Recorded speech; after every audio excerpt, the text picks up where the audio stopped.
अस्सलाम वालेकुम नाज़रीन, नवाज़ कुंज न्यूज़ में सभिनी खे भलीकार चऊं था। कुंज न्यूज़ में ख़बरुनि अपडेट जो सिलसिलो जारी आहे। जोही मां फारूक पंवर जी रिपोर्ट मूजिब जोही कॉलेज भरिसां घर अॻियां छपर खे बाहि ॾींदड़ जवाबदार जे गिरफ़्तारीअ लाइ बाहि मुताज़िरीन अब्बास मुगेरी, शेरुद्दीन सूमर, इनायत मुगेरी जी अॻवानी में हथनि में बैनर खणी एहतिजाजी मुज़ाहिरो कयो। उन मौक़े ते बाहि मुतासिरीन इल्ज़ाम हणंदे चयो त असां घर भाती शादीअ ते वियल हुआसीं त मुख़ालिफ़ जवाबदार असांजे गैर मौजूदगीअ में घर अॻियां छपर खे बाहि ॾेई फरार थी विया।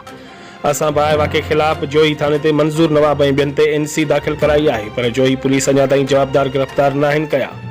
हुननि चयो त जवाबदार बाअसर हुजण करे पुलिस गिरफ़्तारीअ खां लवाए रही आहे। हुननि SSP दादू ऐं ॿियनि अख़्तियारनि खां मुतालबो कयो त बाहि ॾींदड़ जवाबदार गिरफ़्तार करे इंसाफ़ फ़राहम कयो वञे। वधीक ख़बरुनि अपडेट लाइ ॾिसंदा रहो कुंज न्यूज़।